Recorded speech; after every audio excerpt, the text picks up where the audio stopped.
right, so to begin this kimono pattern tutorial, you will need a basic bodice pattern. And I pretty much used a basic bodice that had no darts. It really don't matter because we're squaring out the side and everything, but we won't be using any darts or anything like that. But even if you have a darted pattern or a dartless pattern, it really don't matter which one because we will be squaring out the sides. And yeah, so I will make sure I leave a link in the description bar below on how you can create the basic bodice pattern.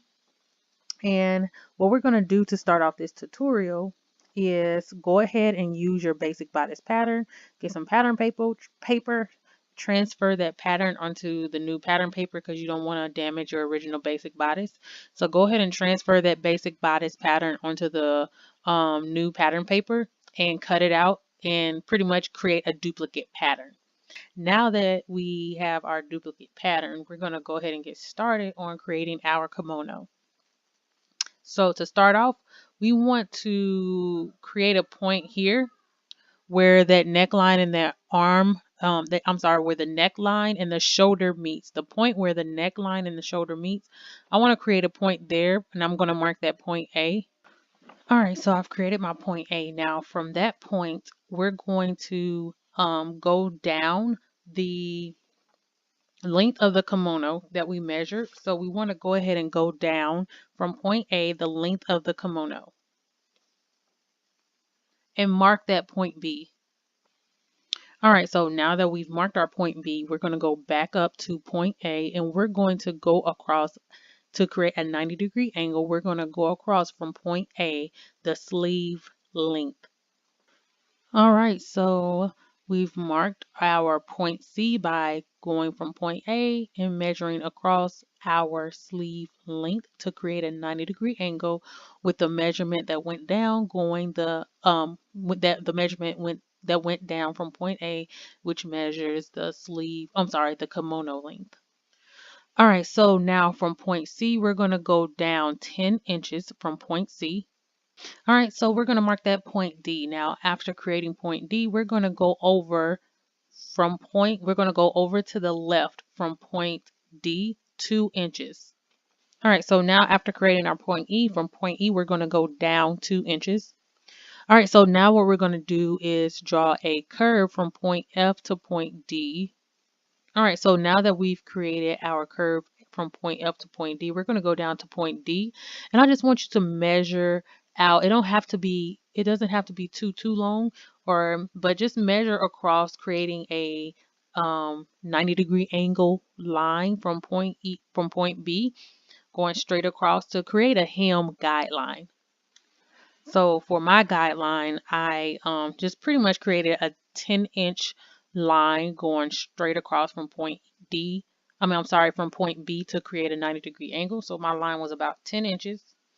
And what we're going to do now is from point F all the way down to that hem guideline, we're going to pretty much create a line going straight down to that hem guideline that's exactly parallel from that point A and point B line.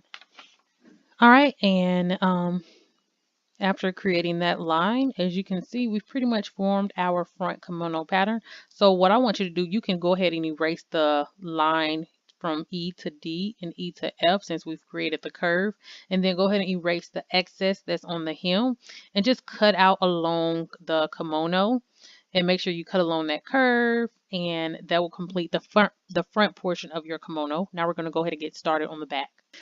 All right, so we've completed our front portion of the kimono pattern, and as you can see, your front portion should turn out looking something like this. I've erased all the additional the extra writing or markings from the original bodice pattern, and also some of the extra lines as well, and it should your front pattern should look something like this. So now we're going to go ahead and work on the back pattern. All right, so starting off with our back pattern, we want to go to this point here where our neck line meets our shoulder, and we want to create a point A like we did in the front. All right, now, so from that point A on our back pattern, we want to measure out going across. We want to measure our sleeve length. All right, so what I did was I went ahead and marked that point C because we will be creating a new kimono length on the back pattern and marking that point B. But because I want to keep it correlated with the front pattern. So we're just going to get the kimono length in a different way than we did by just marking it on the front. So now from point C, what I want you to do is go down 10 inches like you did in the front. All right, so I went ahead and marked that point D, and we're pretty much going to be doing the same steps that we did in the front. From point D, we're going to create point E by going to the left 2 inches. Now go down 2 inches from point E to create point F. All right, so now we're going to draw our curved line from point D to point F.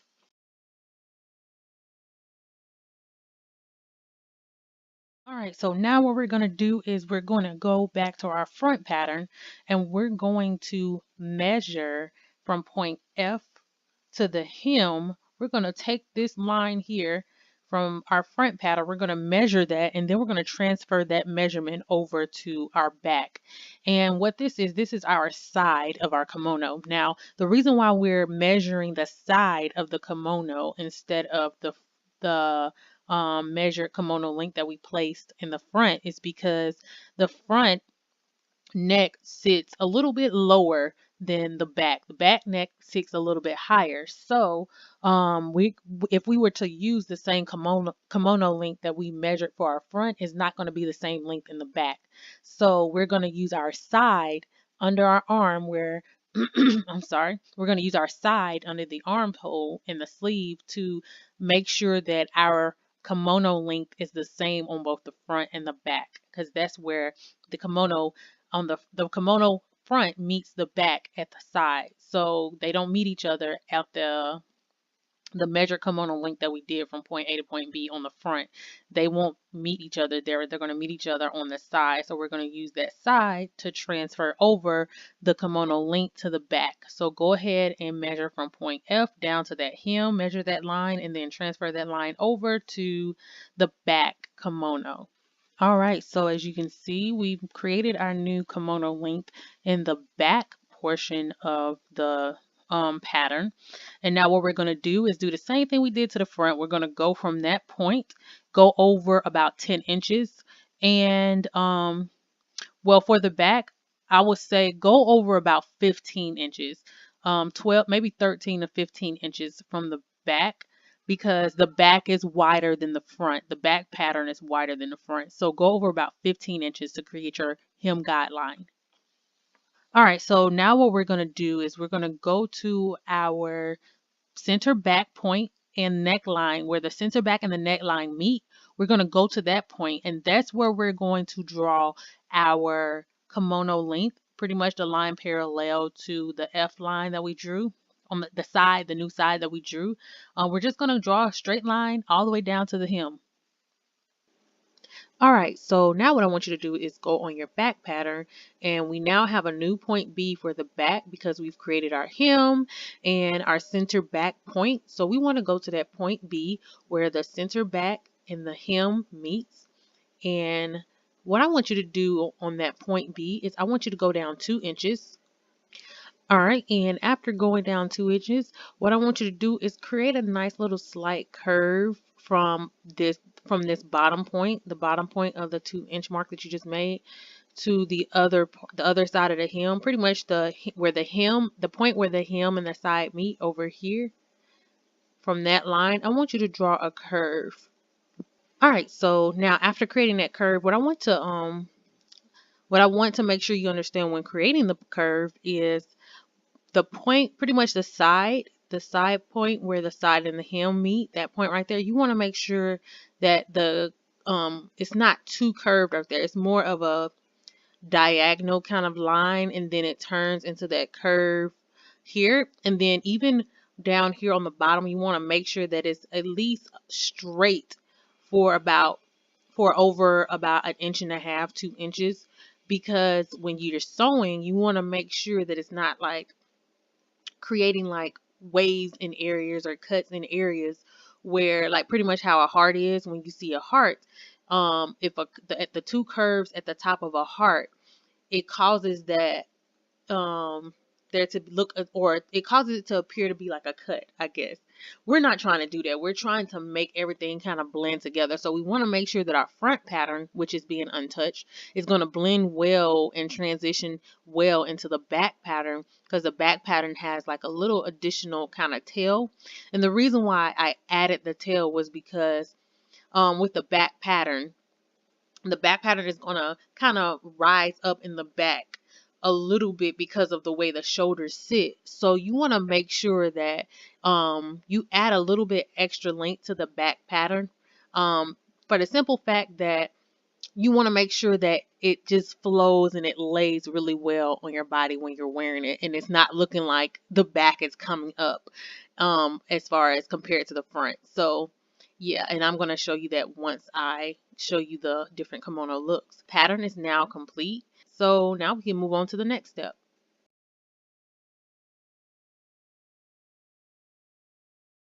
All right, so for the sleeve trim and the neckline trim, first we're going to be working with the sleeve add-on and the sleeve trim.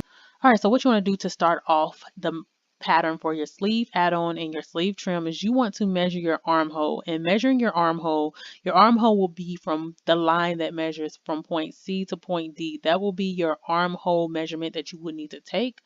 You take that armhole measurement and you subtract the seam allowance, because what we're going to be doing, you're going to subtract seam allowance from that armhole, because what we're going to be doing is for the actual sleeve, what's going to happen is for the actual sleeve here, we're going to be placing it on fold, so there won't be a seam on the top of the sleeve, only a seam on the bottom of the sleeve. So we're going to be placing that on fold, and pretty much the width of your sleeve. So what happened was I showed you a picture of where you want to measure your sleeve length, because I didn't give you the full length of the sleeve. I only gave you pretty much a universal sleeve length, because now we're going to add the actual sleeve onto the pattern, because with this pattern you can actually wear it without the sleeve add-on, to where it's like a little cute dolman kind of structured sleeve, short sleeve or whatever, and you can add on the additional sleeve to make it a little make the sleeve lengthier and longer to give you a more of a kimono look. It's just all based on how you want to tweak the pattern and wear the pattern. So pretty much the 9 inches will represent the additional sleeve length. All right, so going down, the measurement that we get from the armhole minus the seam allowance, that will be the measurement going down. And we're just going to create a rectangle, a closed rectangle with those measurements. So 2 sides will be the same length, while the other 2 sides will be another length, creating a rectangle. And we want to mark our center where we mark the width of the sleeve, because that's the part that will be going on fold, placed on fold. All right, so remember, going across will be the additional sleeve length. Going down will be the armhole, pretty much the armhole width of how wide the armhole is. And we got that measurement from point C, D, the line from point C and D, and we subtracted the seam allowance, because we subtracted one seam allowance because we're going to be placing that sleeve on fold. And for the sleeve trim, you will be doing the same thing, except for the sleeve trim, you're going to have it thinner. So the sleeve trim is going to be 4 inches wide going across, and then it's going to be the same, pretty much measured down the same length as the sleeve add-on, because both of those sleeves will have a seam on the bottom, but it won't have a seam on the top. So it will be folded. This will be the center here at the top, and it will be placed on fold to create a seamless top of the sleeve. And you'll see that on the actual sewing tutorial. All right, now for the neckline trim is pretty simple. You're just going to be measuring the front center length, which is pretty much the open center of the new kimono front pattern. You're going to be measuring that full front length, and you're going to be measuring the neckline curve in the back. All right, so yeah, once you take that measurement, the front center length and then the back neck curve, the back neck curve, we're going to add those two together, and then we're going to subtract the seam allowance from that number, because we're going to be sewing that front and that back piece together. And we want to always keep in mind that when we sew those two pieces together, it's going to take up some of that measurement that we just measured because of the seam allowance. So you want to make sure you subtract that seam allowance from that neckline trim and go ahead and make it 4 inches wide. So when you fold over that neckline trim, it'll become 2 inches wide, and we're going to connect that to the kimono. All right, so that completes the kimono pattern tutorial. And now we're going to go ahead and sew this bad boy together. And I'm going to be showing you a couple of different ways that you can be playful with the trim and just really make this simple tutorial your own style and your own type of vibe and your own type of thing, because there's so many things that you can do with these 4, how many pattern pieces? 5 pattern pieces. There's so many things that you can do with these 5 simple pattern pieces and be very, very creative with creating different style kimonos. So I'm going to go ahead and get to showing you guys how to assemble it in the basic way, and then I'm going to show you different looks that I created with this pattern here.